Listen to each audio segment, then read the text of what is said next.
नमस्कार, मैं हूँ राजीव तिवारी और आप देख रहे हैं पब्लिक आंदोलन। आज इसमें हम हैं राजधानी लखनऊ में। हमारे साथ उभरते हुए युवा म्यूजिक डायरेक्टर, गीतकार और गायक ट्रैकजॉन के नाम से मशहूर हैं और नाम है इनका रोहन शुक्ला। रोहन, बहुत बहुत स्वागत है आपका। ये बताइए कि लखनऊ में एक आप छुपे हुए हीरे की तरह एक आपका नाम सामने आ रहा है जी। ट्रैकजॉन क्या है? तो बेसिकली मैं बताना चाहूँगा कि ट्रैकजियन मेरा आर्टिस्ट नेम है। मेरा असली नाम रोहन शुक्ला है। तो ट्रैकजियन आर्टिस्ट नेम इसलिए क्योंकि मैं एक म्यूजिशियन हूँ, मैं गाने बनाता हूँ, तो हर एक आर्टिस्ट को अपना एक यूनिक नेम रखना होता है। अब रोहन शुक्ला एक बहुत कॉमन नेम है जिस नाम से आपको मतलब एक नहीं हज़ारों आर्टिस्ट मिल जाएंगे।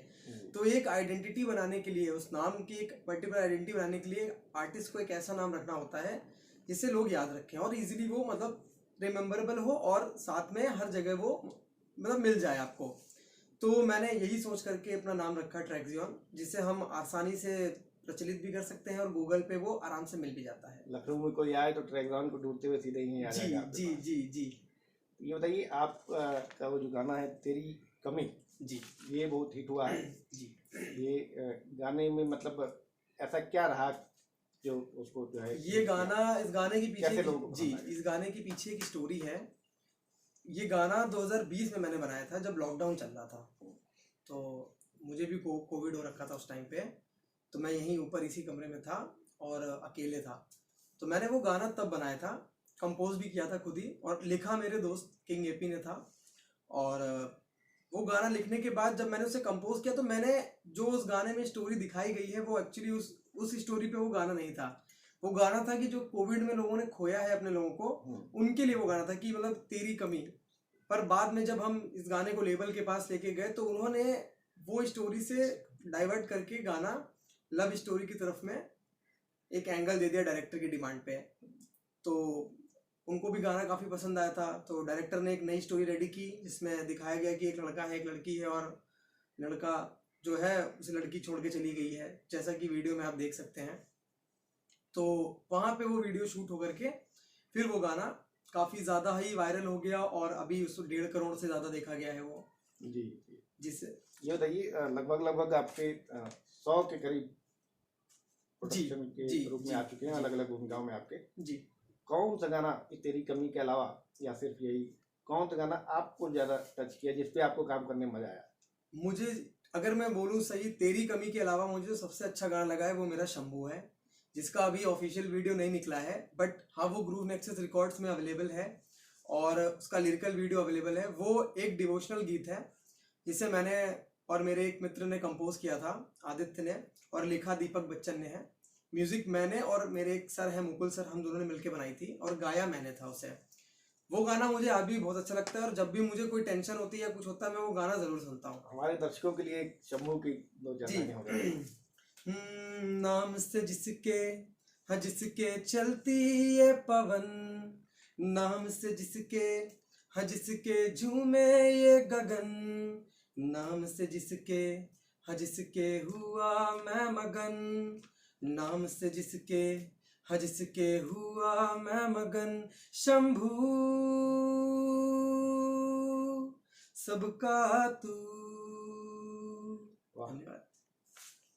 ये बताइए, मुझे जानकारी में आया कि आप बीटेक आपने किया सिविल इंजीनियरिंग से, तो कहाँ इंजीनियरिंग और कहाँ ये गीत संगीत, कैसे एक आप लाइन चेंज की? जी, तो इंजीनियरिंग का सीन ऐसा था कि मतलब मेरे को एक अपने पास एक बैक एंड में डिग्री होनी चाहिए होल्ड करने के लिए, कि ये लाइन ना एक्चुअली जो म्यूजिक की लाइन है वो बिल्कुल अनस्टेबल लाइन है, सिक्योर नहीं है। मतलब इसको कह सकते हैं कि लोग डरते हैं कि भाई इसमें जाए कि ना जाए। ये जो हम लोग का लखनऊ मीडियोकर सिटी है जी हाँ, और बिल्कुल। इस बैकग्राउंड से हैं, आपके पिताजी पत्रकार, जी, माताजी गृहिणी, जी जी जी। परिवार समाज का भी एक दबाव रहता है कि जी। इंजीनियरिंग छोड़ के कहाँ इधर उधर आ रहे हो। हाँ जी, बिल्कुल सही बात है। तो अब जैसा मैंने कहा कि बहुत अनस्टेबल लाइन है, तो आपको आज की डेट में मतलब ऐसा है कि हर बंदा म्यूजिशियन बनना चाह रहा है, लेकिन कुछ टाइम पहले तक ऐसा नहीं था। लाइन बहुत अनस्टेबल थी।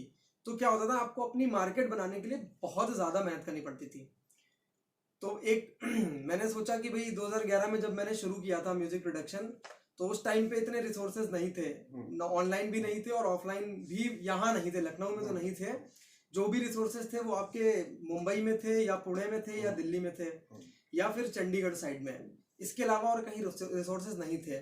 तो अब उतनी दूर जाना भी एक बड़ी चीज़ हो जाती है और बताना कि भाई ये चीज़ के लिए जा रहे हैं। तो मैंने पहले डिग्री वगैरह ले ली, प्रॉपर अपना काम मैं पीछे करता रहा बैकएंड में, धीरे धीरे धीरे पैरेलल में ये भी चीज़ें चल रही थी। और बड़ा मुश्किल रहा होगा कि एक तरफ पढ़ाई भी जारी रखना है, एक तरफ अपने शौक के लिए जो अंदर से एक आवाज़ आ रही है कि म्यूजिक में करना है कुछ। शौक था इसीलिए मुश्किल नहीं रहा, अच्छा, पैशन था इसीलिए वो चलता रहा, चलता गया। और 2018 में जब मेरा कंप्लीट हो गया तो फिर मैंने डैडी से कहा कि मेरे को मतलब मैं ये करता हूँ और मुझे मिक्सिंग मास्टरिंग सीखनी है। तो फिर मैं डीजेइंग और मिक्सिंग मास्टरिंग सीखने के लिए मैं पुणे गया। पुणे में मैंने 4 महीने का, हाँ डैडी मान गए, डैडी सपोर्ट कर रहे हैं तभी तो आज बैठे हैं यहाँ पे। तो 4 महीने का कोर्स था, मैंने वो करके फिर मैं 2018 में ही दिसंबर में वापस आ गया और 19 में मैंने एक यहाँ पे स्टूडियो डाला। तो कुछ सामान मैंने पहले ले लिया था, कुछ सामान डैडी और मम्मी ने दिलवा दिया मिलके। फिर वो चलता रहा धीरे धीरे धीरे धीरे। हाँ, क्योंकि एक जुनून था कंटिन्यूस करने का, तो मार्केट मेरी लखनऊ में काफ़ी अच्छी बन गई। लोग मुझे अच्छे से जाने लगे कि हाँ भाई इस नाम का प्रोड्यूसर आया है और अच्छा काम कर रहा है। और मेरी अभी तक किसी भी क्लाइंट से कभी ऐसा नहीं हुआ कि लड़ाई झगड़ा हुआ हो या किसी से बनी नहीं हो। किसी ने कम भी दिया है तो मैंने काम किया है, काम में कभी मैंने चोरी नहीं की है। तो सबसे बड़ी चीज़ है शायद इसी वजह से हर आर्टिस्ट की प्रेरणा आपको कहाँ से मिली? जैसे आपके परिवार में भी कभी कोई गीत संगीत से नहीं जुड़ा रहा? हाँ, या आपके आसपास सोसाइटी जो भी पढ़ाई लिखाई, ये बात सही है कि तो मेरे कैसे कहाँ से आपने ये प्रेरणा ली? तो मेरी फैमिली में सही में कोई म्यूजिक में नहीं है, सब अलग अलग फील्ड में है। तो मैं 2008 में ऐसे एक सॉफ्टवेयर आता था वर्चुअल डीजे, मैं वही चलाता था। तो चलाते चलाते मुझे अंदर से ऐसा हुआ कि भाई ये गाने बनते कैसे हैं। तो वो एक जाग गई अंदर से क्यूरियोसिटी कि ये कैसे भाई कैसे गाने बन रहे हैं, अगर ये बन रहे हैं तो मैं भी तो बना सकता हूँ। तो फिर वो मैं सर्च करने लगा गूगल वगैरह में। मैं उस टाइम पे थोड़े कम थे, लेकिन हाँ धीरे धीरे करके मुझे पता चला कि एक सॉफ्टवेयर आता है, मतलब सॉफ्टवेयर इन द सेंस उसको बोलते हैं DAW, digital audio work station, तो FL स्टूडियो के नाम से। तो वो मैंने क्रैक निकाला इंटरनेट से डाउनलोड करके, फिर मैंने चलाया उसे। पहले तो मुझे कुछ समझ में नहीं आया था, फिर 1-1.5 साल यूज़ करने के बाद धीरे धीरे धीरे धीरे मैंने म्यूज़िक बनाना शुरू किया। फिर म्यूज़िक थ्योरी थोड़ी बहुत समझी कि म्यूज़िक में क्या थ्योरी का बहुत रोल होता है। जैसे सारे पहला गाना कौन सा रहा आपका?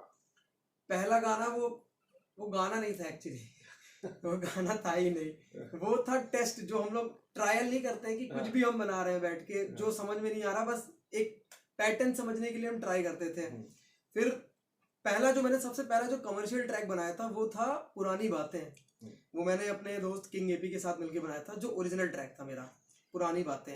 वो उतना चला नहीं क्योंकि पुरानी बातें की 2 लाइनें, पुरानी बातें वो गाना बहुत ज्यादा चला तो याद आ रहा हो? याद तो है, बट वो बेसिकली रैप ट्रैक था जिसपे मैंने गाना नहीं गाया था, मैंने म्यूजिक दी थी।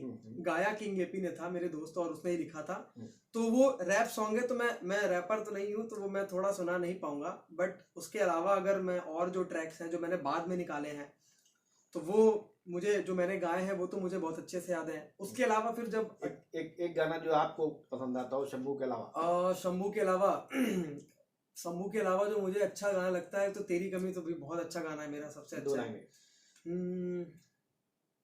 जीने को जिंदगी काफी मेरी थी, पर डूबा मैं तेरी आंखों में। जीने को चाहूं तो कुछ ना कमी थी, पर रोका तेरी ही यादों ने। अकेले जीने से डरता था ये दिल, साथ जीने को कहता था ये दिल। अब साथ तू है ही नहीं, अब कुछ भी ना कहता ये दिल।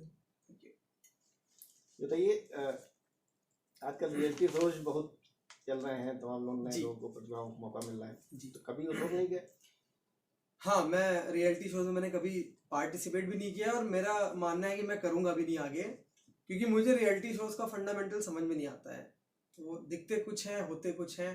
तो मैं सोचता हूँ कि उससे अच्छा मैं अपने गानों पे बना करके उसे यूट्यूब में डालूँ और वो ज़्यादा अच्छे से ग्रो कर जाएंगे और मैक्सिमम ऑडियंस तक रीच भी करेंगे। आगे भविष्य का क्या प्लान है, कुछ निकट भविष्य में कुछ एल्बम वगैरह या जी, फिल्म तो को लेके? एल्बम का तो हमारा 2024 का प्लान है कि मैं 2024 में एल्बम निकालूंगा। 2023 में हमारे कुछ ओरिजिनल्स गाने आने वाले हैं, करीब 8 से 10, जो कि मेरे खुद के गाए हुए होंगे। और एक OTT पे हमारी एक वेब सीरीज की भी बात चल रही है अभी, जिनमें उन्होंने हमारे 2-3 गाने बड़े फाइनल किए हैं, जिसमें से एक तेरी कमी है और एक मेरा माँ वाला ट्रैक है। तो उन्हें काफ़ी पसंद आया है और उसकी बैकग्राउंड स्कोरिंग के लिए भी मेरी से बात की जा रही है। तो अभी उसकी बात चल रही है और होप सो कि शायद वो मई या जून में उसकी शूटिंग शुरू होगी दिल्ली में ही। कुछ हमारे दर्शकों के लिए, ऐसे युवा दर्शक जो अपने अंदर की आवाज़ को सुन के कुछ करना चाहते हैं लेकिन अभी उनको मौका नहीं मिल पा रहा है, 2 शब्द? देखिए, मेरा बस यही कहना है कि जिसको जो करना है वो करे और पूरी लगन से करे। फेल हो जाए फिर भी करे, क्योंकि एक बार फेल होगा, 2 बार फेल होगा, 3 बार फेल होगा, एक बार तो वो सक्सेस होगा ही होगा। और एक बार सक्सेस हो गया तो फिर वो फेल नहीं होगा दोबारा। तो करना तो पड़ेगा ही पड़ेगा। आप सोच नहीं सकते कि मैं सोच रहा हूँ कि मैं ये कर लूँ, तो आप सोचते ही रह जाएंगे। करना पड़ेगा आपको। बहुत बहुत शुक्रिया हमसे बात करने के लिए। ये थे ट्रैक ज़ोन, म्यूज़िक की दुनिया के लखनऊ से एक उभरते हुए सितारे। और जैसा कि इन्होंने कहा कि अगर आपके मन में कुछ है, जो शौक़ है आपका, जिसको आप करना चाहते हैं, तो सिर्फ सोचते भर ना रहिए, उसको कर डालिए। देखते रहिए हमारा चैनल और जल्दी ही मिलते हैं। बहुत बहुत धन्यवाद।